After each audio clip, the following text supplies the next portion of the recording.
Today on the Inside Scoop, an exclusive interview with one of the top defensive linemen in the country. LJ McCray of Mainland High School down in Florida joins the Inside Scoop.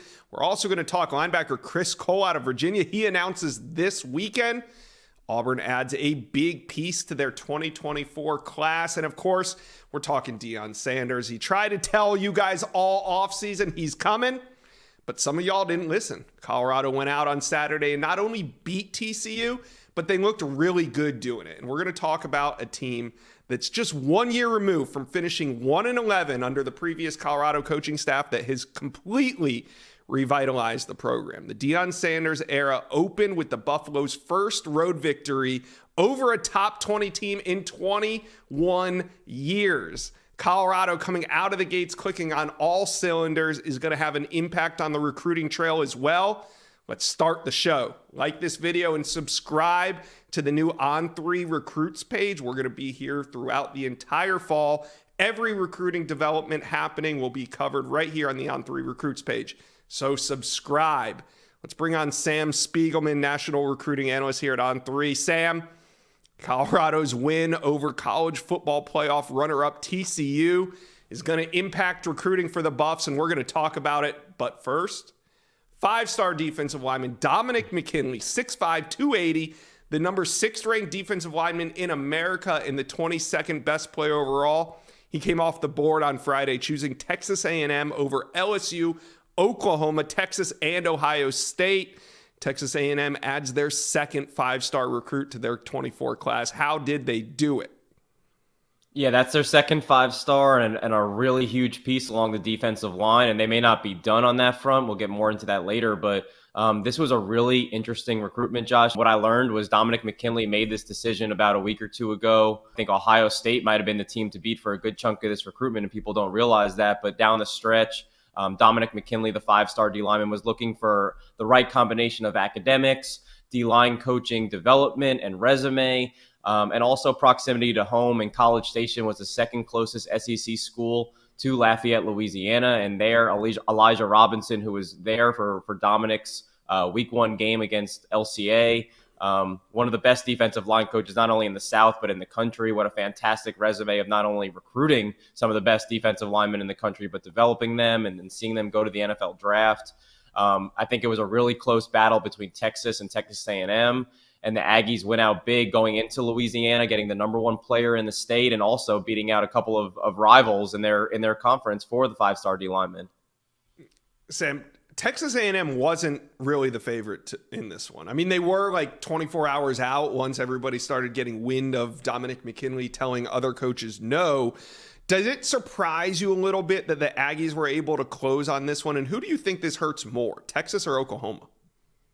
Or LSU? I'm not surprised, because when you think about what was important to not only Dominick but his family, Texas A&M hit all those key categories in spades. I mean, in terms of academics, this is a future computer science engineer, and A&M kicks that out of the can with their education. You took the parallels between Lafayette, Louisiana, and College Station. It's a lot more similar than people would realize. And you know, for Dominick McKinley, who wants to play in the SEC, College Station is 3.5 hours away. It allows the McKinley family to watch his little brother, Darius, 2026 edge at Acadiana High School on Friday nights, and then go out to College Station to see a great SEC game and their oldest son, Dominick McKinley, play on Saturdays.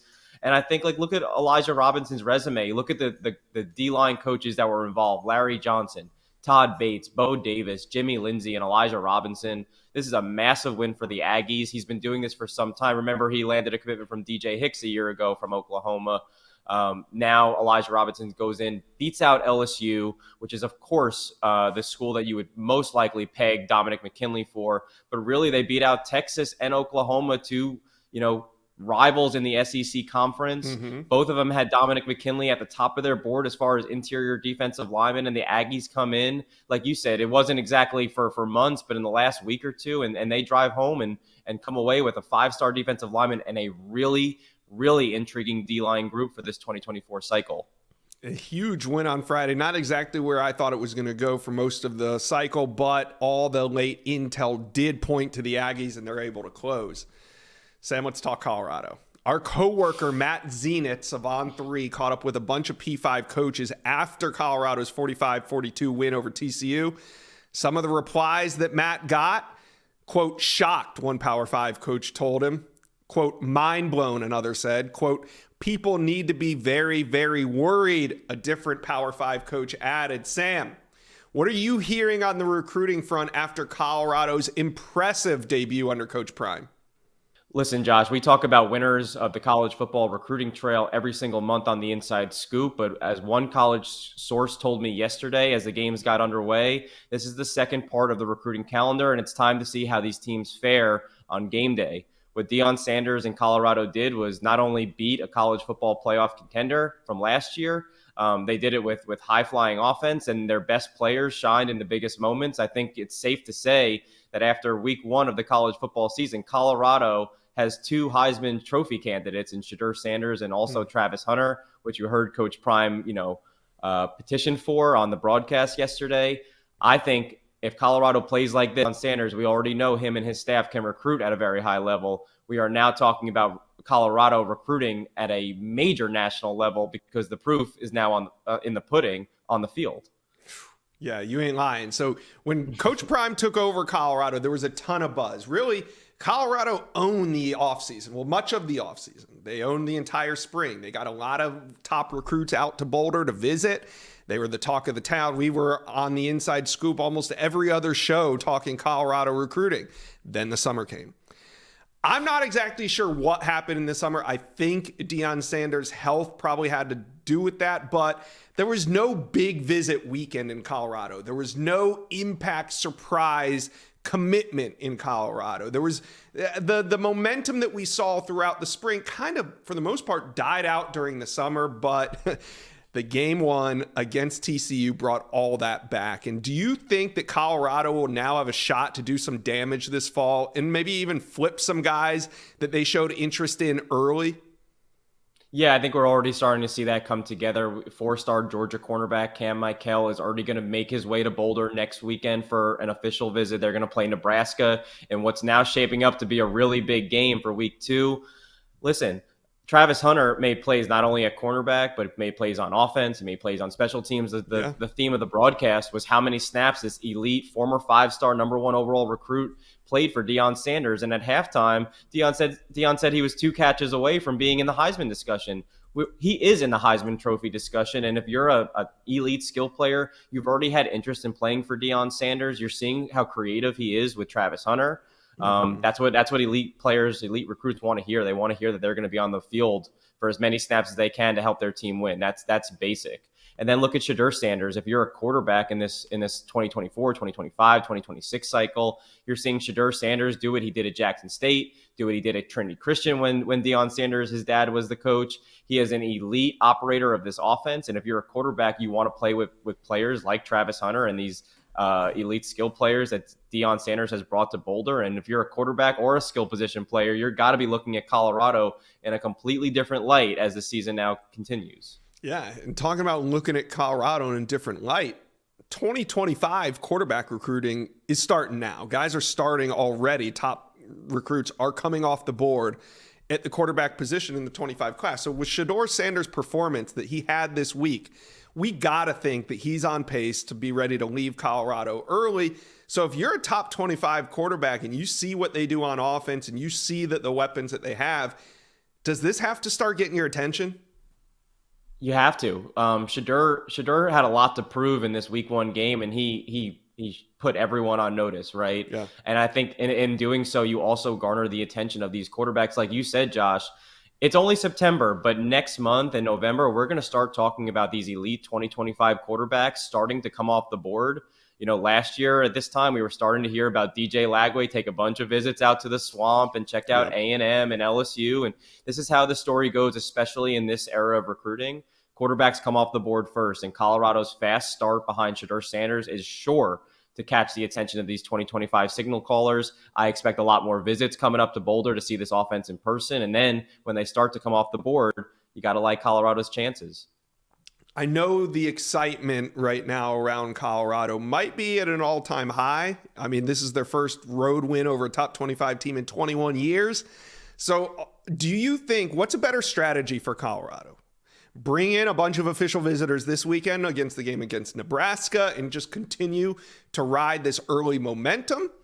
Or hold on to some of these official visits for November, December, and get into those prime recruiting months, no pun intended, where Deion can go out and try to flip some guys? Do you think they should push now for these official visits or hold on until later in the cycle? That's a great question. You see, with Mikell taking that OV right away, you're kind of capitalizing, you're seizing the momentum of that week 1 victory and a big game for week 2. I think if you're Deion Sanders, look at how he closed last year's cycle with Cormani McLean. I love the idea. We talked about this on the Inside Scoop as well. There's a big summer flurry of commitments, but then when November and December hit, that's money time, that's crunch time. And I love the idea of being Deion Sanders with a full body of work underneath him, with Shedeur Sanders and Travis Hunter being in the Heisman Trophy discussion, to be recruiting in November and December when it counts. And I will not be surprised to see a couple of flips or a couple of big commitments go in Prime's way. It's a really exciting time right now to follow college football, to follow Colorado football. Sam, thanks for dropping by the Inside Scoop and talking about the major developments that happened over the weekend. Let's welcome in one of the top uncommitted defensive linemen in the country from Mainland High School. 4-star defensive lineman LJ McCray joins the Inside Scoop. LJ, big senior year ahead. You guys are making a run at a state title this year. What are you enjoying most so far about your senior season?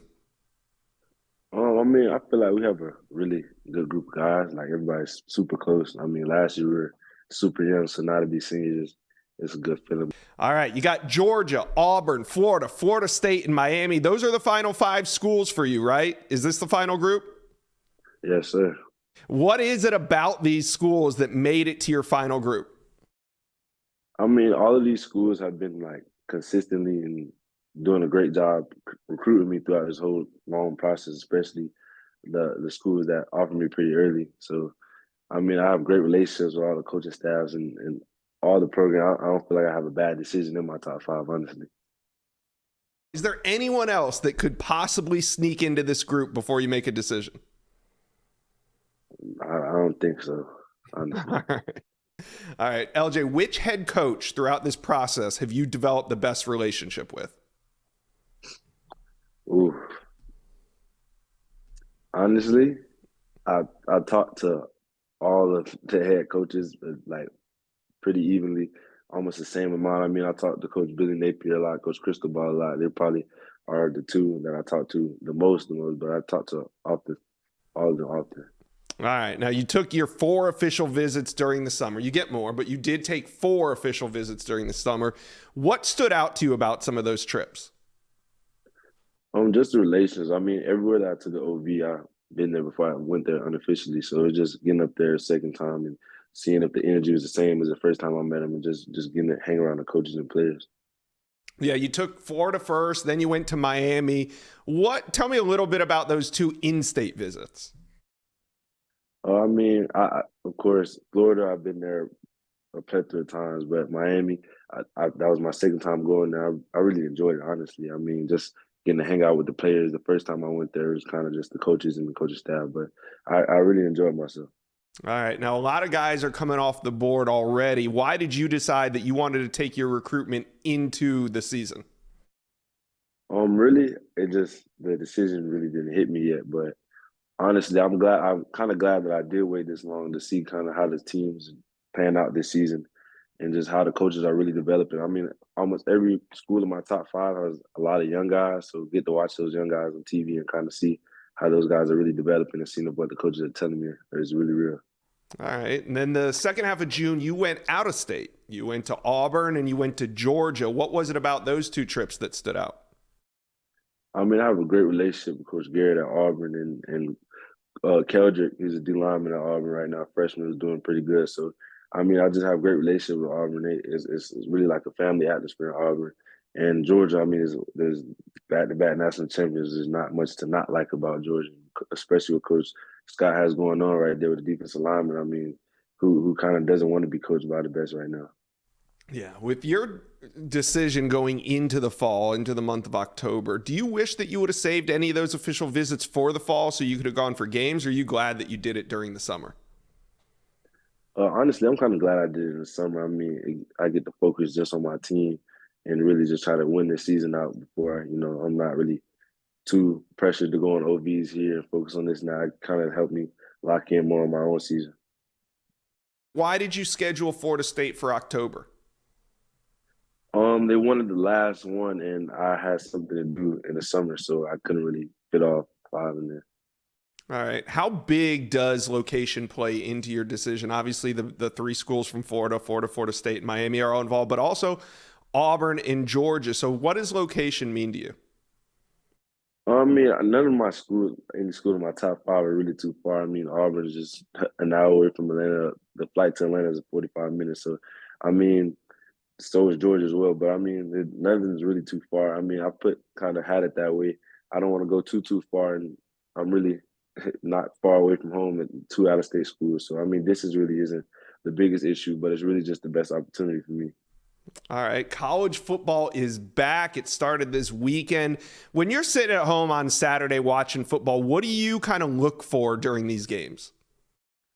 I mean, now being a recruit is kind of a little bit different. I mean, I always enjoy watching college football. I mean, I watch it every Saturday, but it's really just to see the D line, and now I kind of watch it a little bit different, being like I could really be in their shoes next year. But it's just fun to watch. I mean, who doesn't like watching college football on Saturdays? I agree. Who doesn't watch college football on Saturday? I know I sure do, and everybody that's watching this also does. So, as a college football fan, you had to have had an eye on that Colorado TCU game. What did you think of Coach Prime's debut at Colorado?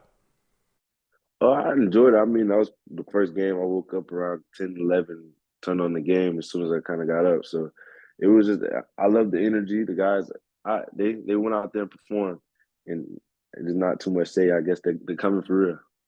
All right, now tell me, when do you have your decision date set? Have you picked a day that you're going to announce?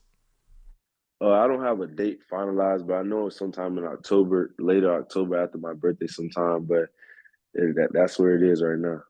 All right. Do you know in your head where you're going, or are you truly still undecided in all of this? Honestly, every day is a different school. I mean, I have like when I genuinely say I don't have a bad school in my top 5, I really love all of my schools in my top 5. I have great relationships with everybody. So then what do you need to see? I mean, you've taken the visits and now the season's going on. Is the season really important to you, or are the relationships what matters? I mean, again, I have great relationships. I mean, of course, the competitiveness in me, I want to be on the winning team, but honestly, it really comes down to the development. But I've been praying on it, so hopefully this is hitting. Yeah. So what is the most important factor for you when it comes to making this big decision?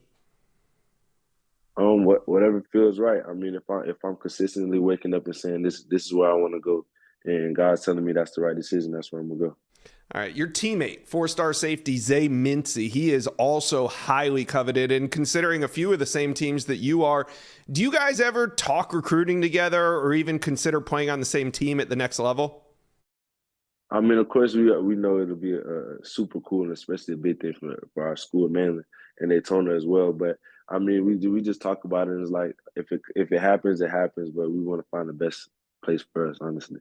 All right, LJ McCray, Mainland High School, off to a 2-0 start, going to make another run at a state title this year. LJ McCray, appreciate your time. Thank you for dropping by the Inside Scoop. Yes, sir. Thank you for having me. Hugh Freeze adds a very, very important piece to the Auburn recruiting class. Let's bring on Jeffrey Lee of Auburn Live to talk about it. DeAndre Carter commits. 6'3", 340-pound offensive lineman from Mater Dei High School out there in Santa Ana, California.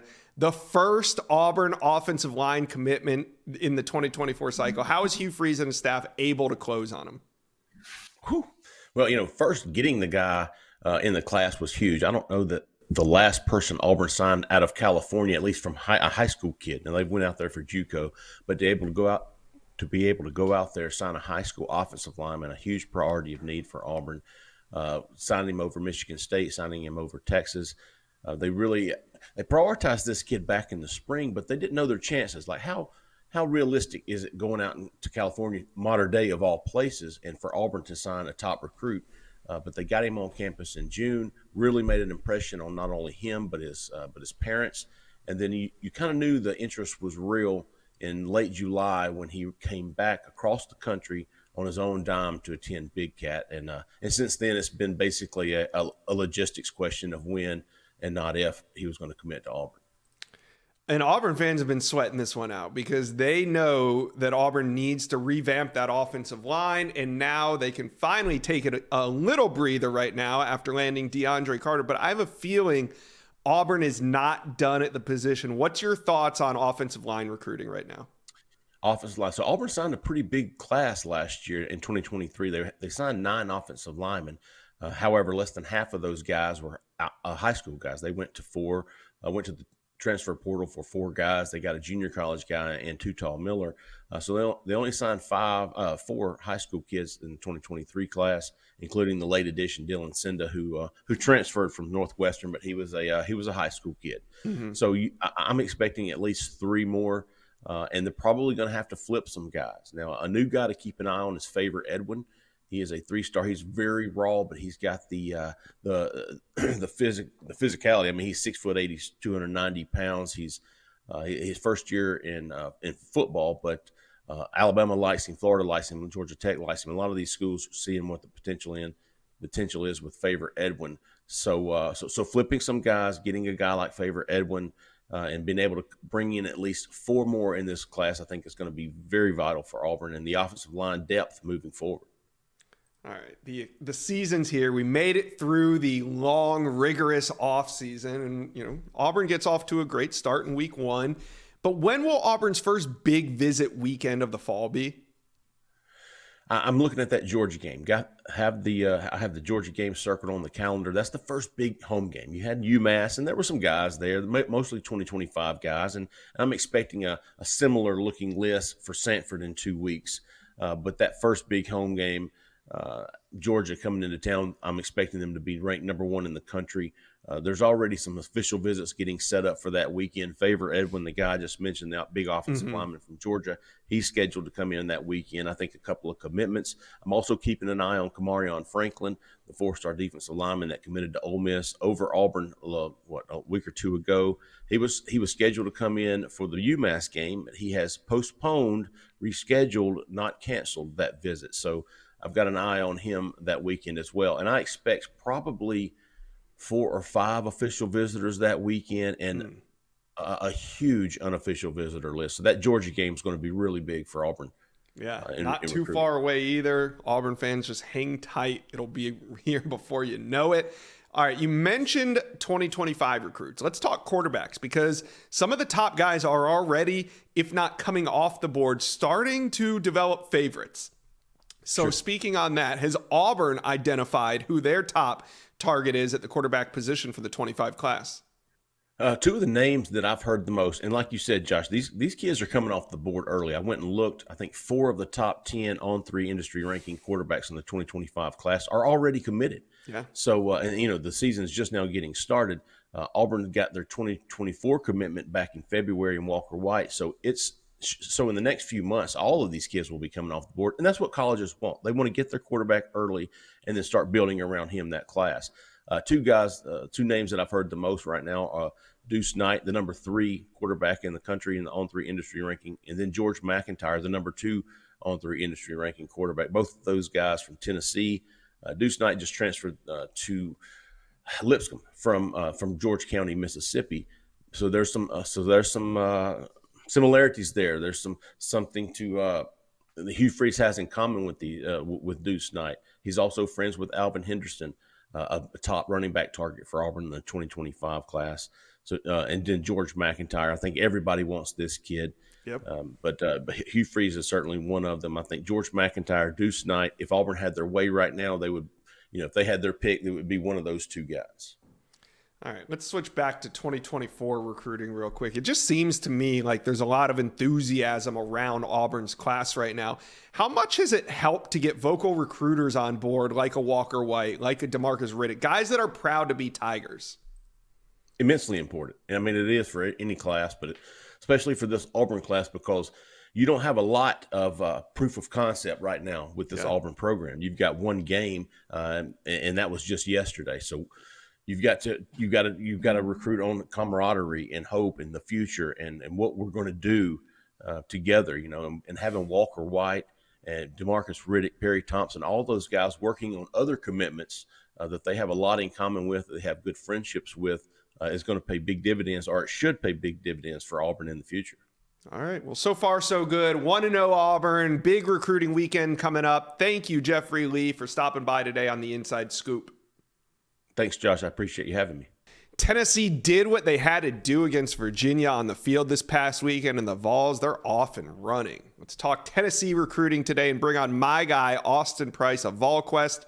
Austin, Chris Cole commits in a week. We're going to find out if Tennessee is the favorite heading into that decision. But first, I want to ask you about Tulsa, Oklahoma, four-star edge Danny Okoye. Tennessee's been in a good spot for him. Visited Oklahoma this weekend. He's expected to be back at Tennessee later this month. Is this coming down to an Oklahoma-Tennessee battle, and when do you think he'll decide? I do think that's the case. I feel like Tennessee's been in a good spot for Danny. I think Oklahoma's still continuing to push hard. Be interested to kind of see what his reaction is out of this Oklahoma battle. But I think it's a two-team race. He's going to visit Texas on the 16th. Mm-hmm. But it just doesn't feel like that the Longhorns are as high up on his board as Tennessee and Oklahoma. So I think it's a two-team race, and I would say sometime early October. All right, let's talk about four-star offensive tackle Jordan Seaton, one of the fastest rising prospects really heading into his senior year. He's at IMG Academy. He's about to take a tour of official visits. He's got 6 set for the fall. There's no more limits on how many you can take.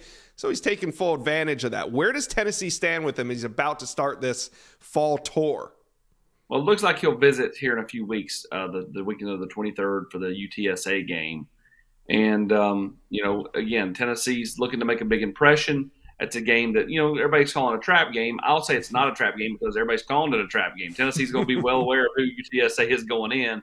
So it should be a good atmosphere, second overall home game for Tennessee, and a chance to kind of leave an impression with the talented tackle from IMG. So I think they're in it.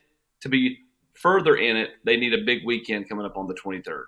All right, so biggest competition for Jordan Seaton as you see it right now. Who's Tennessee's biggest comp?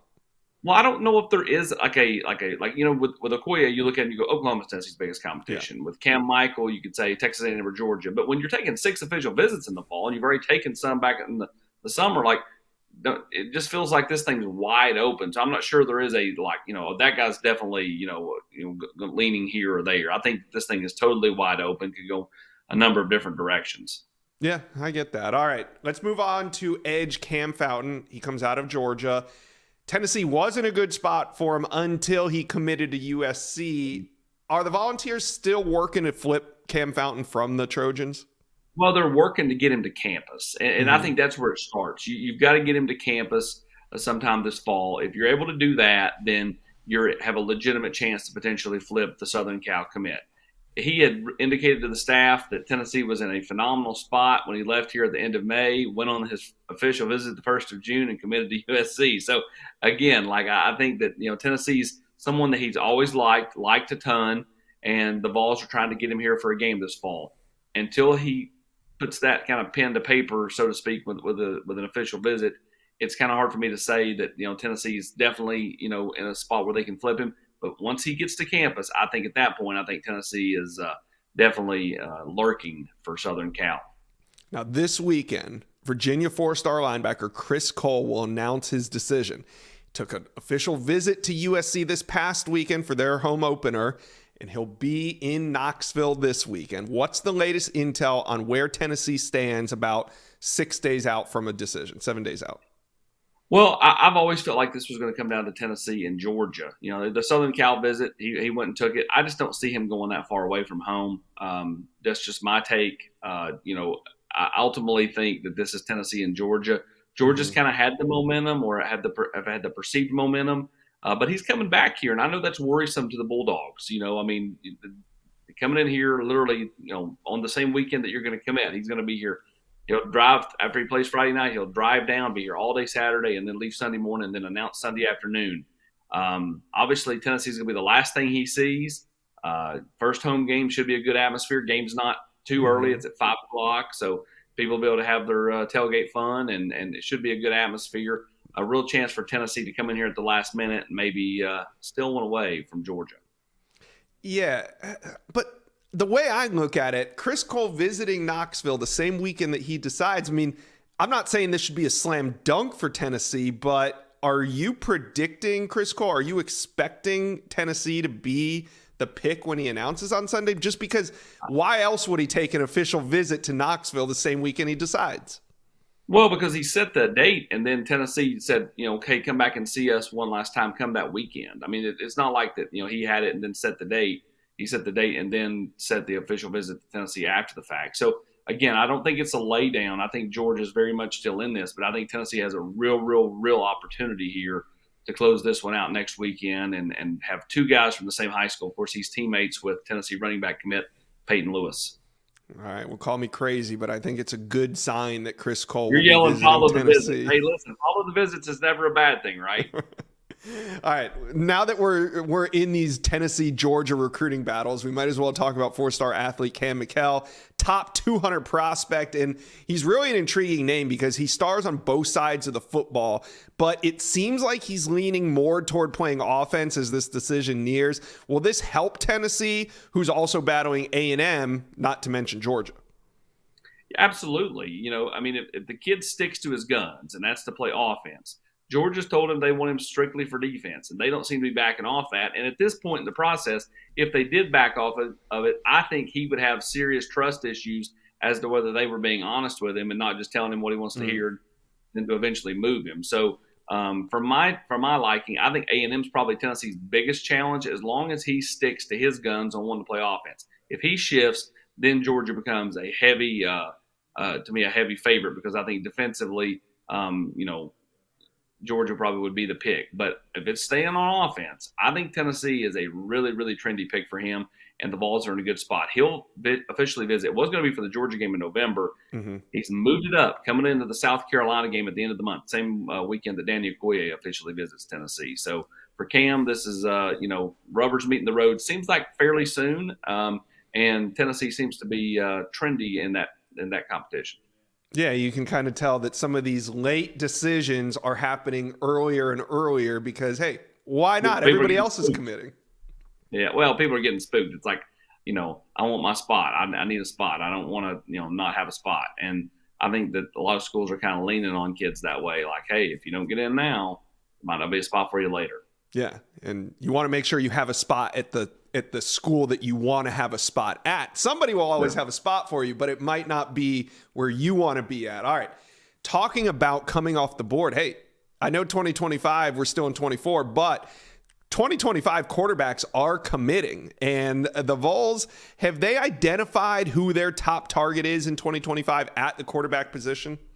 Yeah, their top couple are George McIntyre and Deuce Knight. But for my liking, and you can read into, you said follow the visits, follow the coaching visits. Where was Josh Heupel out on Friday night? First night out on the road, he's in Nashville. He goes to see George McIntyre. And, George is someone who, Tennessee, Alabama, LSU, he's going to see all three unofficially this fall. Will be in Alabama next weekend for the Texas game.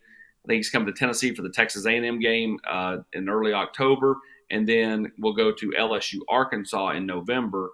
And, to me, this is still a two-team race. It's Tennessee, Alabama. LSU's lurking, but I think they're a little bit behind Tennessee and Alabama. And you'd say follow things. Sister goes to Tennessee. Mom went to Tennessee. Tennessee's obviously made him feel like he's a huge priority. It's not a slam dunk to the Vols at all. Like, Alabama's very much in this. But at the same time, I think that his comfort level with the head coach at Tennessee is his greatest comfort level of all of his relationships in the recruiting process. Well, George McIntyre's recruitment, I won't even say it's heating up. It is hot already. George McIntyre expected to be in studio here for an interview with the Inside Scoop this week. I've been communicating with him back and forth. So hopefully I can get a little bit more insight into what George McIntyre's thinking. But regardless, 2025 QBs are coming off the board. So Austin Price from VolQuest, thank you for stopping by the Inside Scoop today and talking a little Tennessee recruiting. Appreciate it. Thank you for watching. Make sure you smash that subscribe button for me. And remember to check out all the videos on the On3 YouTube page.